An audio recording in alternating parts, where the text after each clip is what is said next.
Now then, crew, and welcome back to the Andy Mechanic YouTube channel. A video with a difference. For a very long time, viewers have constantly asked me, hey Andy, can you do a Toolbox tour? Now, we did one absolutely ages ago, probably maybe 4 years ago, with Toolgirl Sam, and all we covered was sort of the main toolbox. We didn't cover everything. And in all honesty, there's probably way too much to cover in one video. There might even be a part 2 to this video, because some of you are actually really interested in what tools I have available in my arsenal to get various jobs done. And it could be something as simple as, a ratchet with a, single hex deep 10mm socket. Yes, I found it. They always go missing, the 10mm ones, don't they? Basic hand tools right through to really technical, DTI gauge for taking some really fine measurements. And it's important that you have these tools available, because without the tools, it doesn't really matter how good a mechanic you are, without tools you can't fix something. It's a simple job, little hand tools.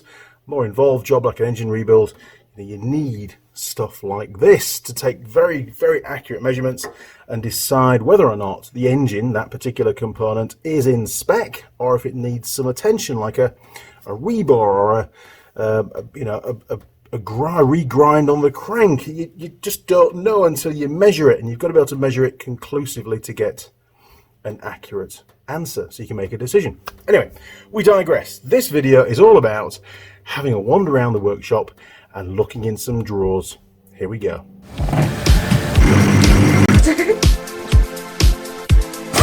Used. Yes. Touch the pad and it should be everybody in the world.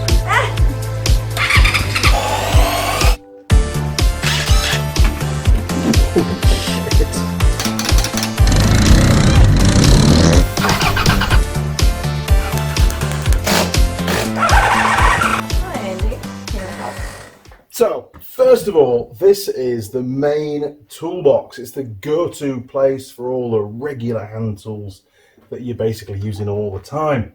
And on the top, the most important stuff. We've got 3/8 drive, very basic socket set with a ratchet, an extension bar, and a few other bits and pieces of swivel, which I do use now and again. And this is really useful. It acts as an extension bar and as a driver, so you can put a socket on the end, and it's good for sort of lining up the threads if they're a bit difficult. Putting seats into ROVs and stuff is very useful, and the floor pan bolts as well. I like that. And we've got a basic set of combi spanners, metric obviously for New Zealand, 8mm right through to 19mm. So again, the common sizes of most of what you use. Basic set of screwdrivers. Again, not pound through, by the way, but just normal screwdrivers.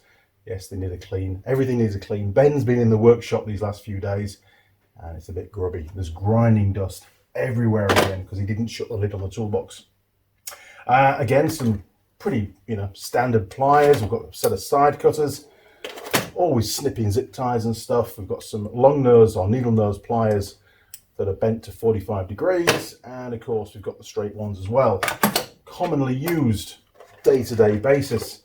What else have we got? We've got some bullnose pliers. These are all Tang tools, by the way. Bullnose pliers, they've seen better days. In fact, they're actually a bit burnt for some reason. Anyway, had a hard life. These are probably about 6 years old now. Still working just fine, but I do use them on a regular basis. What else have we got? Well, standard in this particular kit are these sort of pipe wrench or poly grips, people call them, and adjustable through the slide.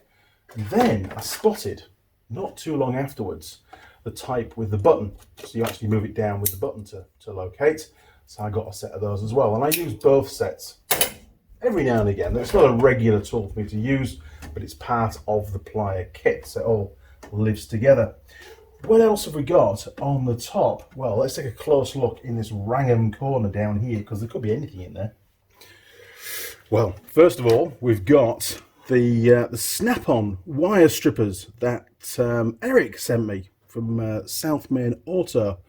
Very, very helpful. These are really good, actually. Thank you again, Eric, for sending these through. I use these on a regular basis when doing connectors for stripping the wires. I don't use the crimping end quite so much, but it has got quite a neat little plier face at the end, little anvil at the end that you can just squash the connectors every now and again to tweak them a little bit. These are really good. Eric sent these through for Hannah to use, actually, Tool Girl Hannah. She did a video using those. What else have we got? Well, we've got an old magnetic torch. Does it work? It doesn't work. It's flat. It shouldn't really be in the toolbox, should it? And God knows where the charger's gone. I think it's a USB charger from memory. Yes, in there, look. So maybe I'll put that back on charge. I don't really use that anymore.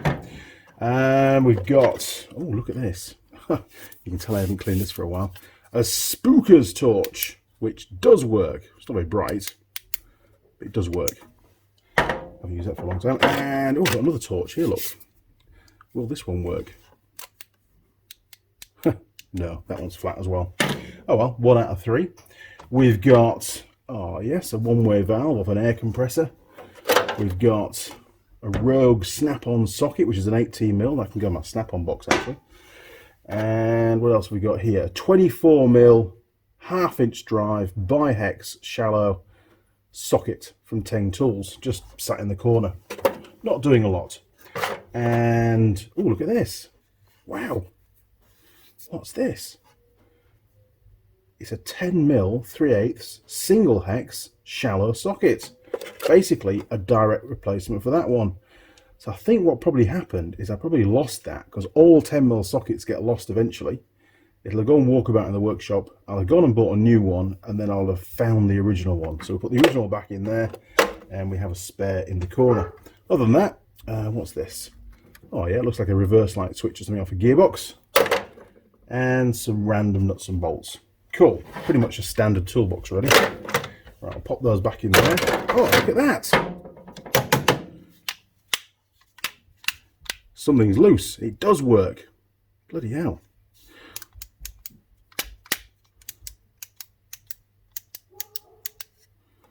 Yeah, it's very flat though. Little LED at the end. Hasn't been charged for years, so it's hanging in there. Good job. Right, let's have a look at these drawers. What's left? Little flat screwdriver. Don't know why that's there. Let's look in the next drawer. Right, let's start top left. Oh yes, multimeter. In actual fact, there's another one to go in there. Hang on. Let's stick that in while we're at it. I was using that the other day. Right, is it going to fit? It came out, it should do. There we go, look. So, a couple of multimeters, just little cheap ones. We've got, they are slightly different. That's the Teng Tools one, and that's the Uni-T version. And one of them does temperature. See, look, degrees C and degrees Fahrenheit. So they do vary slightly in their function. And I was using this because I was measuring the exhaust temperature of a CVT drive system on an ROV. Very useful, and that's still plumbed up. I've got to do some in-field testing on that. So hence that will get bolted to the dash somewhere. We've got the standard sort of leads that go with those. And what else have we got? We've got, oh, the manual. In fact, I'll spin that round that way. It'll all fit in slightly better. There we go, look, much better. We've got a digital tread depth gauge, which probably doesn't work. Has it got a battery in it? I don't know. I haven't used this for ages either. I used to use this when I was doing warrant of fitness on cars and stuff, and motorbikes. Anyway, that'll come in one day. We've got, completely abstract, we've got a spoke tightening tool. Here, look, a spoke spanner. And you can change, this is from DRC, bought this years ago. And you can just unscrew the ends and put a different size in. It's actually really, really good. Use this when I'm replacing spokes or truing up a wheel. It goes in here because it's, well, it fits, and it's sort of, again, an abstract kind of tool. I only have one of them, and that's it. So I'll pop that in there. There we go. And just a basic test light. Again, I think this is a Teng Tools one. There we go, look, little clip on it.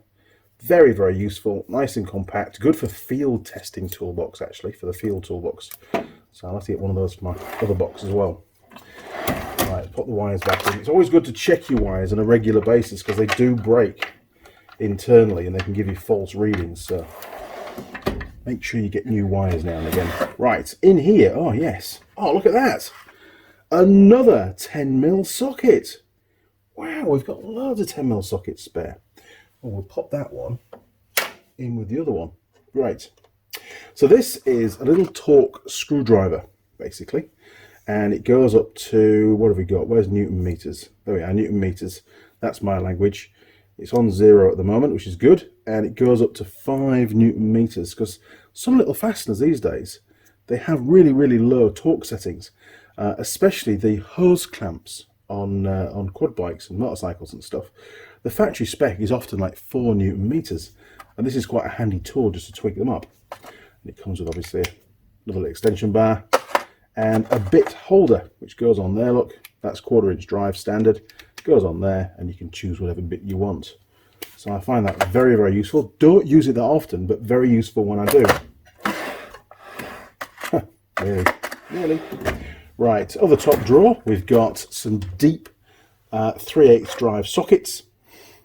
Single hex, obviously. Single hex is always good. And as you can see, they get a pretty good battering. These actually go into my electric rechargeable impact wrench. I know they're not impact sockets, but that's just the way it is. And they survive very, very well. Probably the one that gets the most use is the 10mm. And as you can see, that's getting, well, it's actually surviving really well. It's quite polished at the end where it makes contact with the steel surface, you know, when you're undoing the nut, or the bolt, sorry. But yeah, they're holding out really, really well. And then down the side, a couple more extension bars. That one being impact, being black, that being standard. Down here, I've got my spark plug sockets. And most of the ones that I do on the ROVs are that size there, which is a 16mm. And they've all got the little rubber insert to hold the plug for you so you don't drop the plug out. Very, very useful. Right, what's next? Ah, yes. Okay, so we've got on this side here some sort of extension bars. These are all 1/2 inch, so these are for the bigger impact wrench and the bigger ratchets and stuff, and power bars. Good for obviously wheel nuts and things. And we've also got some adapters. So this one here is 1/2 inch to 3/4 drive. It's not often I use 3/4 drive, to be fair. This one is 1/2 inch to 3/8. We'll use that a lot. And this one will be 3/8 to 1/2 inch. And again, you can see I use that one quite a bit. The swivel, not really so much. I tend to find that if you put one of these on an impact wrench and you give it some beans, it basically will fire the socket across the workshop if you haven't put the pin through. So again, don't really use that very often. Just part of the kit. Then I got myself a nice set, a new set, actually only maybe a year ago, of, again, impact sockets, black, single hex, deep, and you know, a good range of sizes. The only one that I would really like to see in here that isn't in here, well, I'd like to see a 12, I'd like to see a 14. I really don't have any use for a 15mm or a 16mm, in all honesty, so I could probably swap those out. Come on, Teng, and you can give me a 14, sorry, a 12, 13, and then 14 would be a lot more beneficial for sort of Japanese stuff. 15 and 16, that's more sort of bicycle stuff, isn't it, really? We don't really use that. And even 18s are not that much, they're not that common. And the same sockets are available also in the shallow as well as the deep. So quite a good little set. Gets quite a bit of use. I think the 22 gets a bit of use because that's the nut for the sheave on the CVT drives that I work on. And 19s are wheel nuts there, like you see. So again, lots of use on that one. Now, next is a couple of pick sets. We've got the little tiny pick sets, very good for getting seals out on O-rings and stuff. Lots of different, you know, got a 90 there, look, well, what was a straight, it's slightly bent. We've got a hook type as well, and sort of the wiggly one that does, well, all sorts of stuff at the end. It's 45 degrees and then it goes off at another 45 degrees. It's very, again, useful for hooking in behind O-rings and stuff. And then on this one, we've got a much bigger set, but it includes a scraper, which I use quite a bit.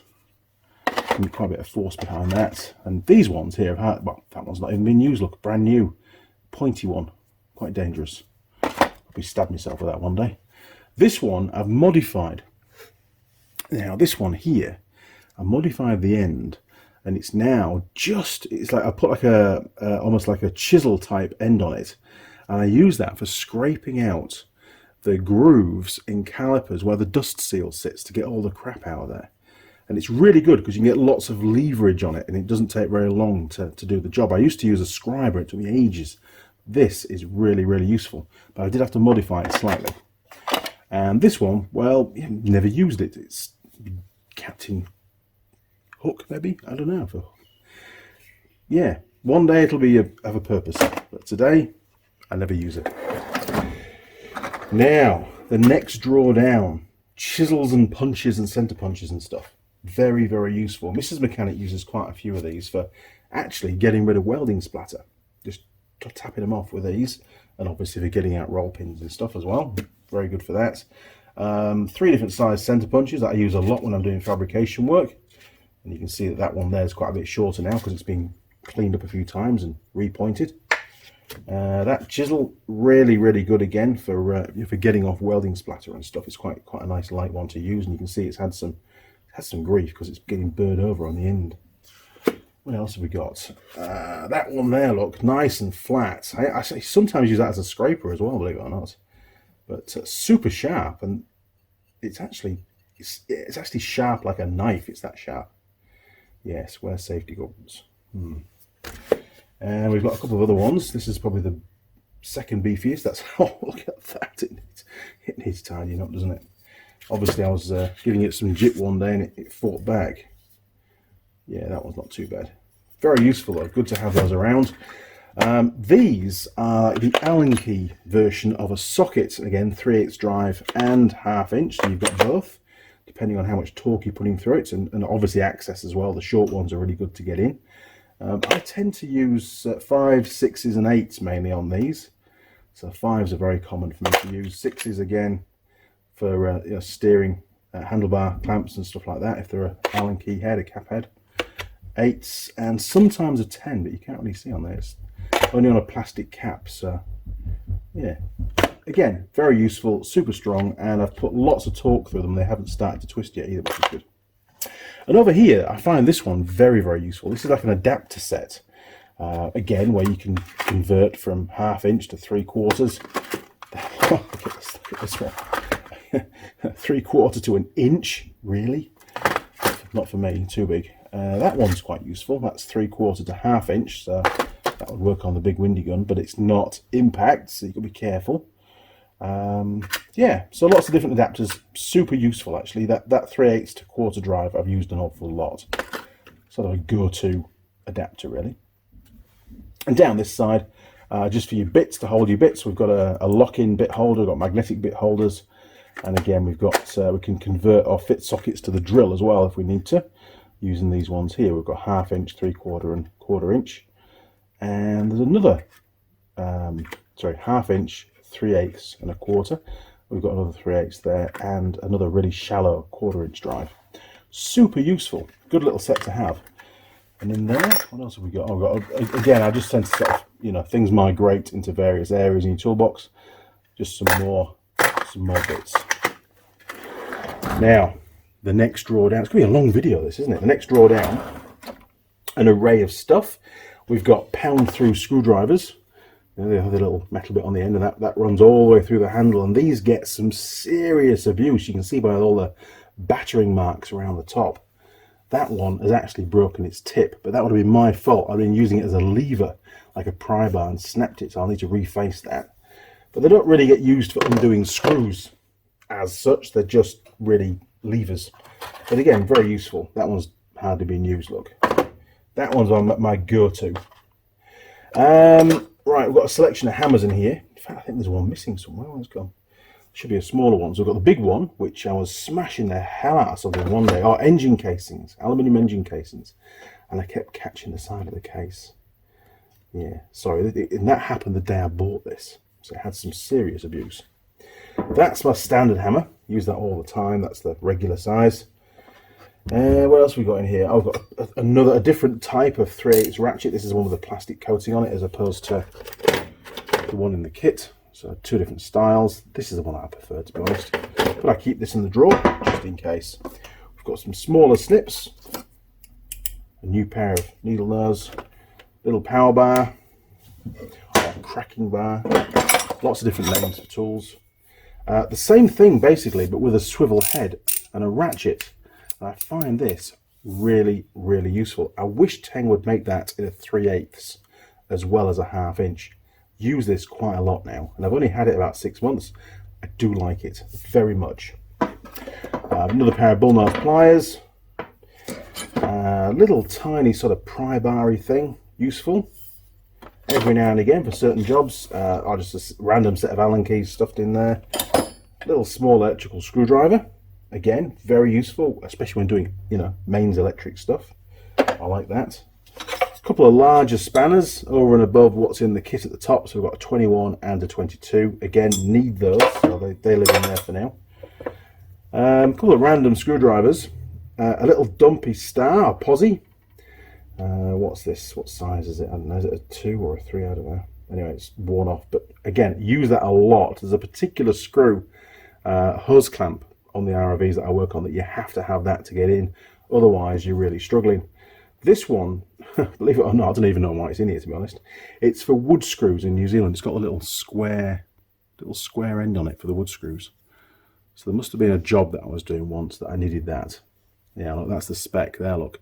S1 by 100. 100 is the shaft length, and S1 is the size of the square for the square drive. And what else we got? We've got another electrical screwdriver, very useful. And this time we've got, covered in bits actually, a little Torx screwdriver as well. And that's, again, that's a T10 by 100mm, so 100mm shaft. Yeah. That would have been for a specific job, which I can't remember. And we've got basically like an offset ratchet spanner, and it's 13 and 10mm. I think Brandon gave me this one day actually. Probably haven't used it yet, but it'd be good for getting in places. Again, a specific tool for a specific job. 10 both sides, 13 both sides. Yeah. And I remember these. Brandon gave these for tool girl Sam, and she was using these with the air impact wrench, the little 3/8 one that she got given. And I do use this on a regular basis, but I haven't used them recently, to be fair. By the looks of it.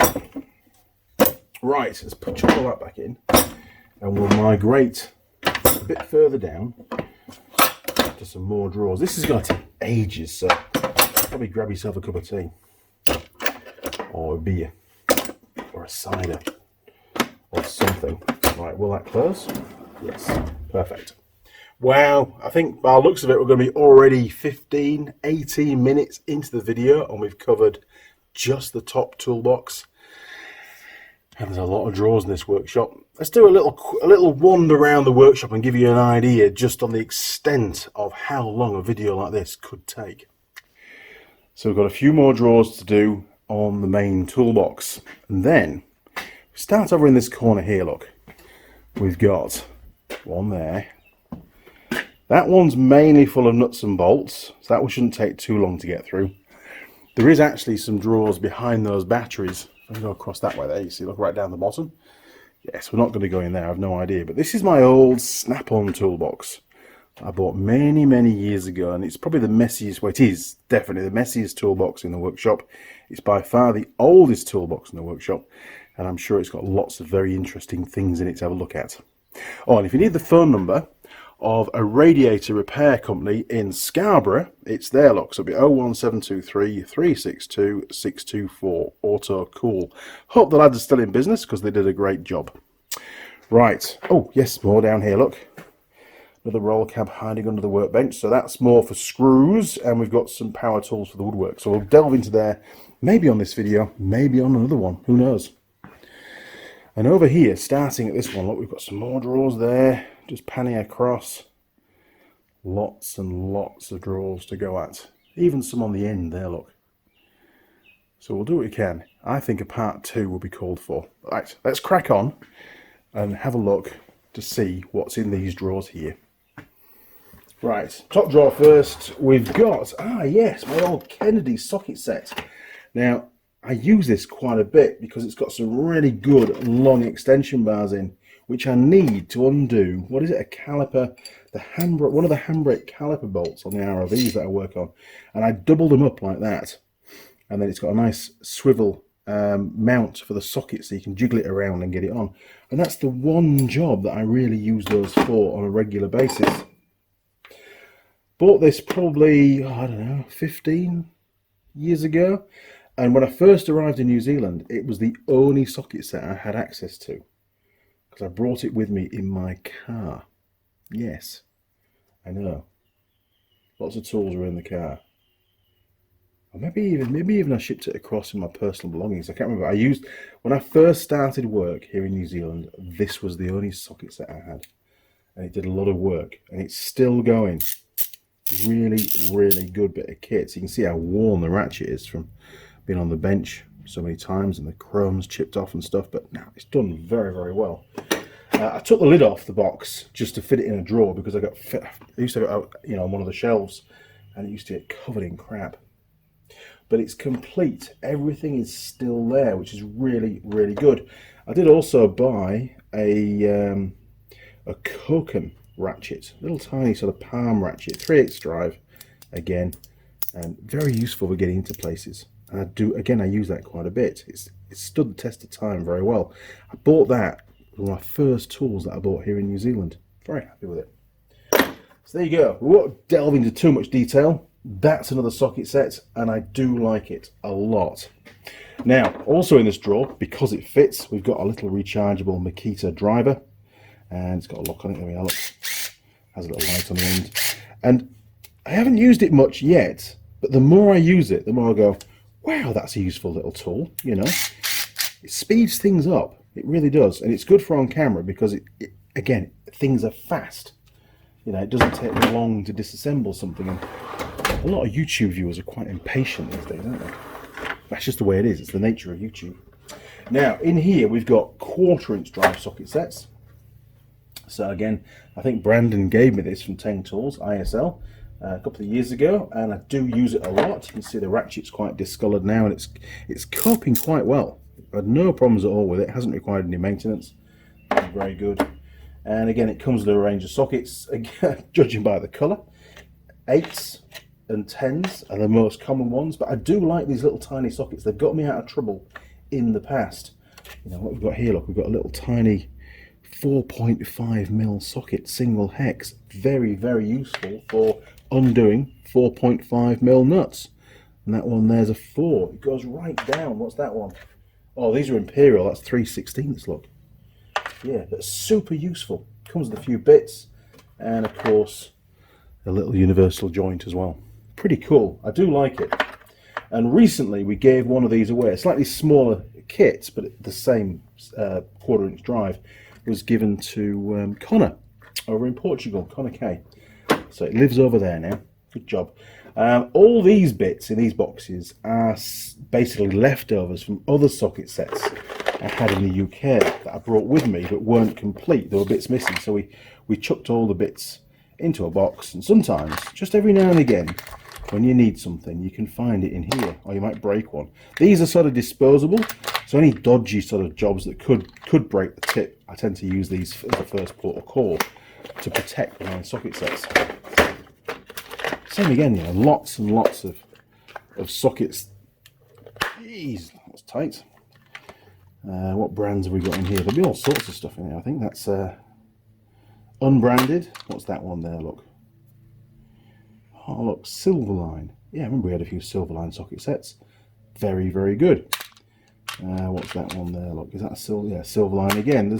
There's just a random selection of brands. Some of them aren't even got a name on them.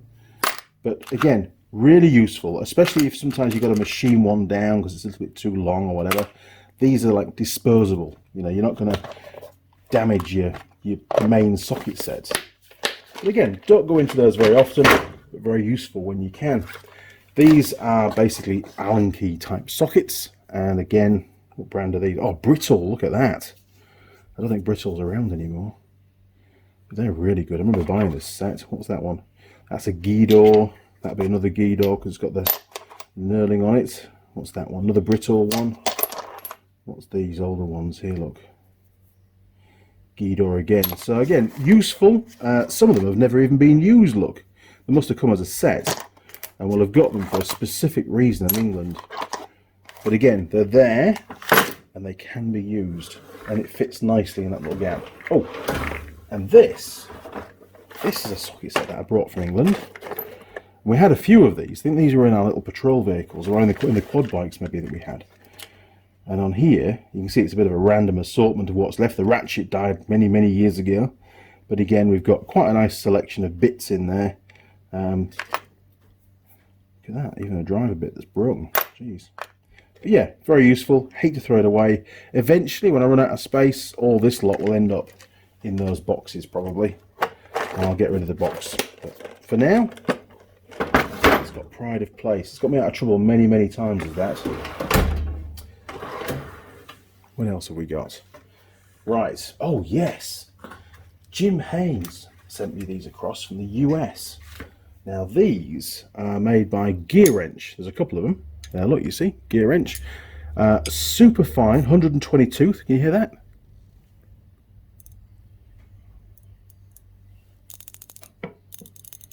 Super fine.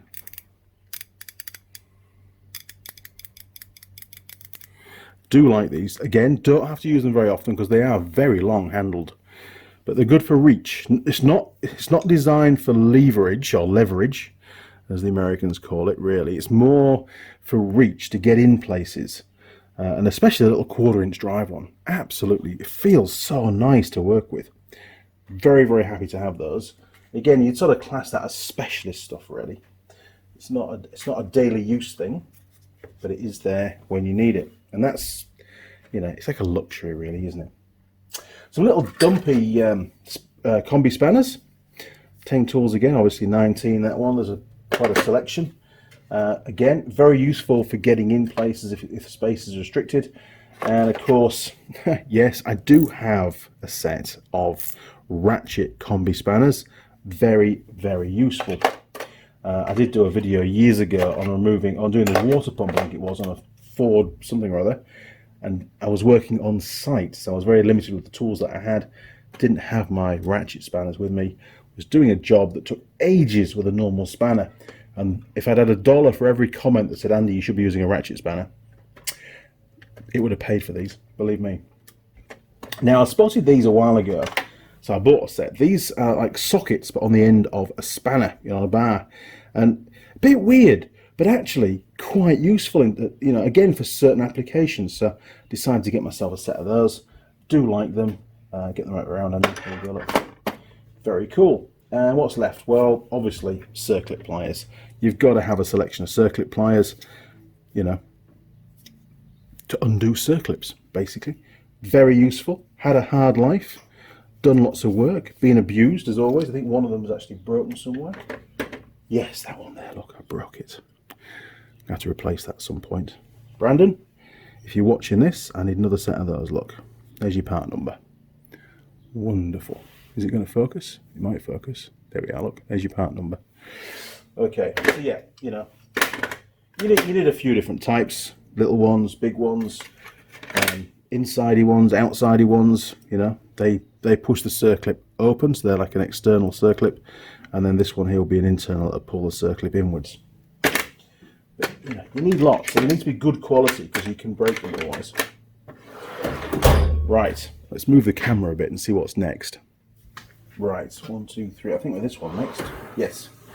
Okay, so we've got an engineer's hammer for when I'm doing metalwork and stuff. This is quite new. I've only used it a few times, but yeah, I do like it. Very good. Useful piece of kit. Oh, right, these are pride of place in my toolkit. These are made by Vessel, a Japanese company. And these were sent to me by one of the viewers, Simon Rawle, who lives in the UK. And these are specific to what we call Japanese industry standard screws. They may look like a normal posi screwdriver to you, but they're not. They're very slightly different. And the Japanese industry standard screws have a little center punch mark on the head of the screw. And if you don't use one of these screwdrivers, then it tends to cam out a lot earlier and you chew the head up. Especially, for example, on master cylinder reservoir caps on the handlebars on motorcycles. You need to use the right ones, otherwise it can make a mess. And with those screws being so visible, the customer soon complains. But Simon sent me, 3 different ones, different sizes. So that one's impactor, because they're all impact screwdrivers as well, which is great. And these are not cheap, but they are really good quality. So we've got a P2 by 150, so 150mm shank length. And this is a P2 by 100, so in theory, they've got both the same ends on them. Now this one is slightly larger. This is a P3 by 150, so the same length as that one. But very, very useful, and something I meant to get for a long time, but, well, just never really got round to it. And Simon solved the problem for me. A few little T-spanners, all different sizes. We've got 12. Geez, what else have we got? A 13, is it? Yep, 13. What's that one? 10? Yeah, a 10. And a few others. Pretty good. Now, these are really, really useful. These are just little tiny files. And they were only cheap, they weren't expensive at all, again from Teng. And I thought, I'll get those because they're cheap. But the number of jobs that I've used them for. Jeez, what happened to that one? Maybe it's supposed to be like that. That's weird. It seems to go narrower and then fatter again. Maybe it's a manufacturer. I don't know. I've never noticed that before. You can see it more on there, look. How it thins about there. Very strange. But these are really useful. Good for getting in places and making very small adjustments when you're doing a bit of engineering work. Got me out of trouble many times. And, you know, when they wear out, doesn't matter. Just go and buy some more because they are cheap. And what else have we got? Oh, yes. Some Allen keys again. So, really, some of them haven't been used. Some of them have been used a lot. Obviously, that's that one there. What's that, a 4? That gets used heaps. And, you know, no appreciable wear on the tips or anything like that on the actual anvil parts. But yeah, really cool. Very happy with those. And because of space, a big old pipe wrench in the corner. Right, what else have we got? Ah, there's my other hammer. Sticking in that drawer where he lives. There we go. Okay. So again, in here we've got some space. I need to fill that with something, don't I? We've got some more. In fact, those other ones. Are they swivelly heads? No, these are the swivelly head ones, right? So these ones here, on the long length, they have a swivel on them, which is great for some applications, but you can't put as much torque through those because they can round. They can round the fastener, the head on the fastener. So it's good to have both types. So I have both types.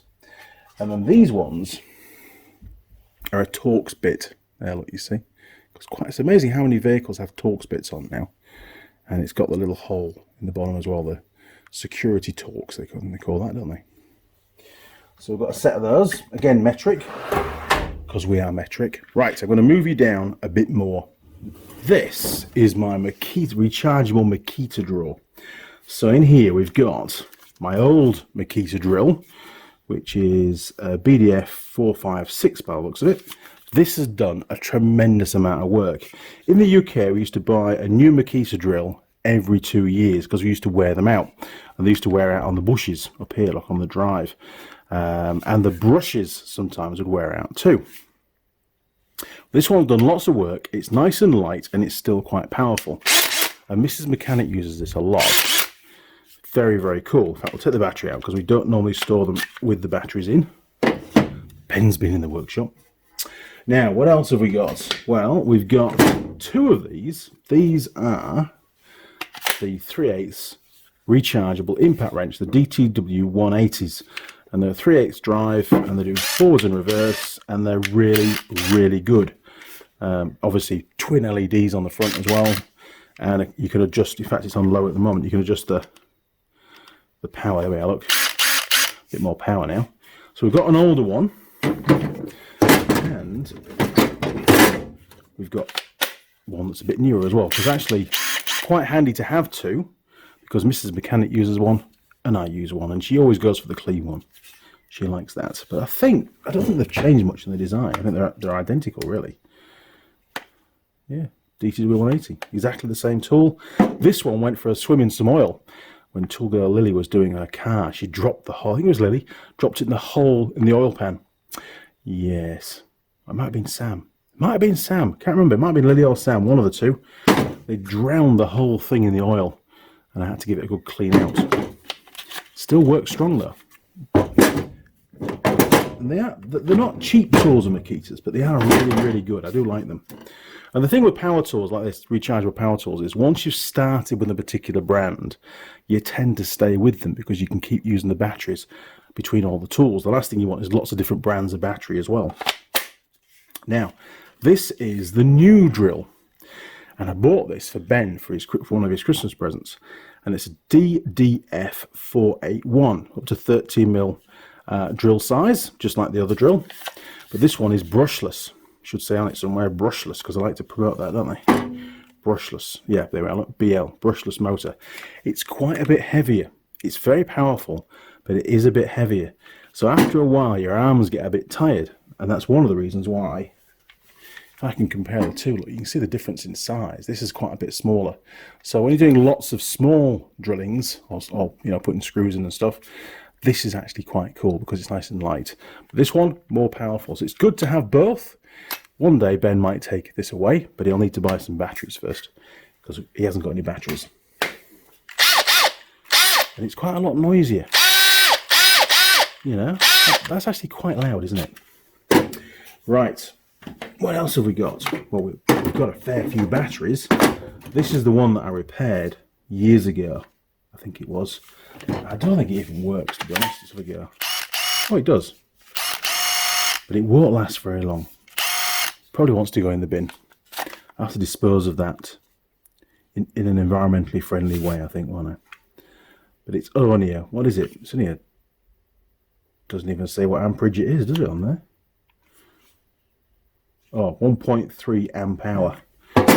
That's a 3 amp hour. That's a 3. That's a 5. That's a proper battery. And that's a 5 as well. You can get 6 amp hours as well. I haven't got any 6s. I do have, I've got 6 batteries in total of this sort of size. I think Mrs. Mechanic's got a couple of them at the moment, because she's got a few tools in the house that she uses as well. Which is pretty cool. Now, this is the monster. This is, what is it? The DTW1002. This thing, and we've tested it in a video a long time ago. In the undo mode, it produces 1,200 Newton meters of torque. And I mean, it's only rated for 1,000. That's what they say on the box. The actual tests proved 1,200 Newton meters. It's a real beast. Yes, it has failed to undo the odd swing arm axle out of DR200s, but it took a massive cracking bar and a bit of pipe. So there's a limit to what tools can do, but this is a very, very good piece of kit. Yes, there are other similar brands on the market that are equally as good. I don't deny that, but I do like this. And, of course, it's Makita, so all my batteries fit. Very cool. Twin headlights. Look at that. And it's done a lot of work. But it is heavy. And also we've got a little sawzall-y thing as well that we use sometimes in the garden for cutting bits of wood. I used this extensively when I was pulling all the timber work, the framework out of the garage, the workshop, and putting steel work in. It was really good to get in places and chop through the timbers. And that's a DJR186. Right, I think we've exhausted that particular drawer. There we go, look, hopefully it'll close. What's next? Ah, yes. Okay. Well, following on Makita, we've got a rechargeable grinder. This is the brushless one. This is the newer one. I do have a brushed one as well, which I did do a video a long time ago, fitting new brushes and a new armature. But unfortunately, the brushes died again about 2 years after that. So I haven't fixed it yet. I need to get some parts. So I needed a grinder. I went and bought this one. And it's brilliant. It really is. What's the model? Let's have a look. So it's a DGA504. And it's the one with the old school switch style, not the paddle which goes in here. They're all going to the paddle ones now, aren't they? Now, Makita again, mains powered, just a little grinder, a 9555NB. Not particularly powerful, but again, nice and light to work with. If you're just doing cleaning up with a flat disc or something, it's perfect. And lastly, on the Makita front, we've got this little right angle mains powered drill. And this is the first tool I ever bought that had the paddle switch on it. And it's really, really good. And I bought this for a particular job, doing some work on a an XSAS Supercat, believe it or not, that I owned in the UK. Chassis number 070 from memory, so it was the 70th one that they'd ever built. Now this is DA3011F, the model, so that's the spec. This is probably, it won't be far off 20 years old, and I don't use it very often, but again, very, very useful for getting in places, because you've only got the length of the drill bit and the head. You know, the drill bit, you can shorten the drill bits down, so little short drill bit and the width of the head, you can get into some pretty tight places with that. And I used it a little bit doing the beams in the workshop, actually. It's quite good for that. Now, change of brand, and the last item in this drawer is the Metabu, or Metabu, however you pronounce it. I probably call it Metabu. This is a beast of a grinder. It's 1700 watts, mains powered. It's got what they call a marathon motor. It's a commercial spec grinder. I use it a lot for cutting steel. You see there's a slit disc in there. When you've got a grinding disc in there, it just eats away the steel in front of your eyes. It hardly loses any RPM. It's extremely good, but very, very expensive. This was nearly 600 New Zealand dollars. I couldn't believe how expensive it was, but it should last me a very long time. I do have another one that I bought about 25 years ago, and that failed, and that's why I went out and bought this one. But the only reason why the other one failed is the bevel drive wore out inside, and it was an older model. It wasn't the same model as this, and it probably wasn't quite as heavy, but the bevel drive wore out physically. The teeth tore off it, but the motor itself and the brushes were mint. They're really, really good, despite doing hundreds and hundreds, if not thousands of hours work. So that's why I spent the money, because I know that what I buy from Metabu is going to be reliable and last me for a long, long time. And some more random sockets. Look at that. So hopefully I haven't been boring you too much. We're probably about half an hour in on this video now, and all we've done is that one toolbox, and there's heaps of drawers to go through. So I think that this should be done in a few episodes. So this is the main toolbox, and we'll get on to the next toolbox in the next video. I think that's the best way to do it, and then that way you can watch it in bite-sized chunks. I'm sure you agree. Okay, crew, well, that's it for this one video. There will be more videos covering the toolbox tour, or in this case, many toolboxes tour, or many drawers tour. Call it what you like. Well, hopefully you found it interesting, fun, helpful, informative. Who knows? If you did, why not give it the thumbs up? Thumbs ups are great because YouTube likes that, and it helps promote the videos to other viewers, and then they can enjoy it too. You'll also find me on Facebook, Instagram, and Twitter. Don't forget to subscribe to the channel if you do, and ring the bell, and that way you'll get email notifications from YouTube when I upload the next video in this series. Okay, crew, well, until then, I'll see you around. Cheers, over and out.